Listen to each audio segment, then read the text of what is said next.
Баршаңызға қайырлы күн. Бүгін сіздерге өте дәмді әрі жылдам дайын болатын кешкі астың рецептісімен бөлісетін боламын. Алдағы 5 минутта менімен бірге болыңыз. Ол үшін тұз бен судан тұратын қарапайым қамыр елейміз. Қамырымыз өте жұмсақ немесе өте қатты болмауы қажет. Қамырымызды тындыруға қойып, келесі кезекте салмамызды дайындаймыз.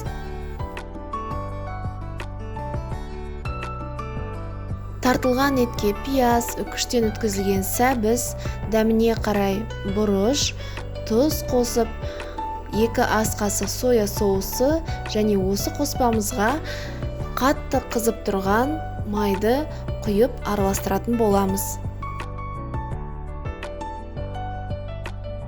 Салмаға тұз салатын кезде соя соусының да тұзды екенін ескеріңіз.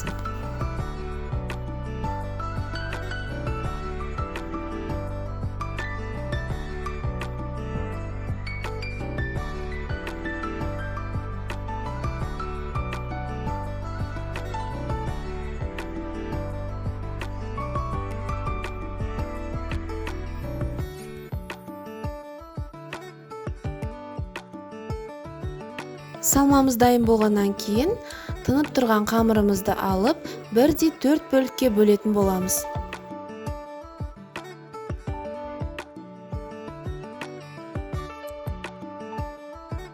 Енді әр бөлікті домалатып, одан қалыңдығы 2 см болатындай қамыр кесіп аламыз.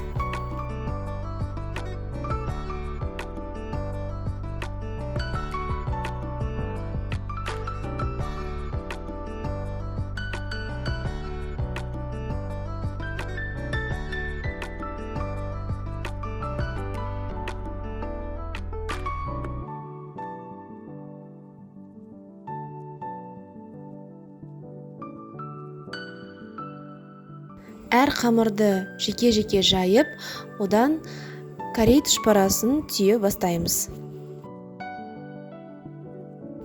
Ең алдымен қамырдың дәл ортасын бір рет біріктіреміз, кейін астыңғы бөлігіне тиіспей, тек қана үстіңгі бөлігін жиырып түйе бастаймыз. Дәл видеодағыдай қайталаңыз.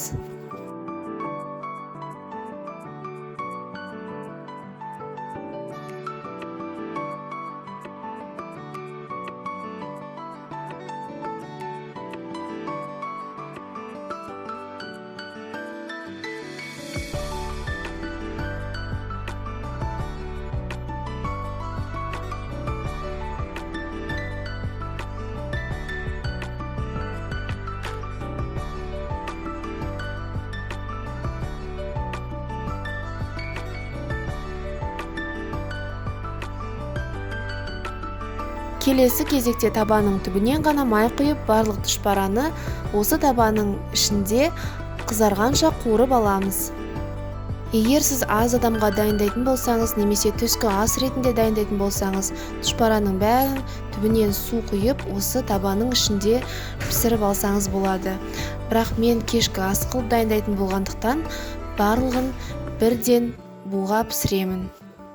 Міне достар, осымен корей тұшпарамыз дайын болды. Өте дәмді әрі менің отбасымның бірден-бір сүйіп жейтін тағамы. Сіз де дайындап көріңіз, міндетті түрде жасап, отбасыңызды қуантыңыз. Әрі егер видео ұнап жатса, лайк басып, пікір қалдыруды ұмытпаңыз. Каналыма тіркеліп қойыңыз, алда әлі талай өте жақсы рецепттер болады.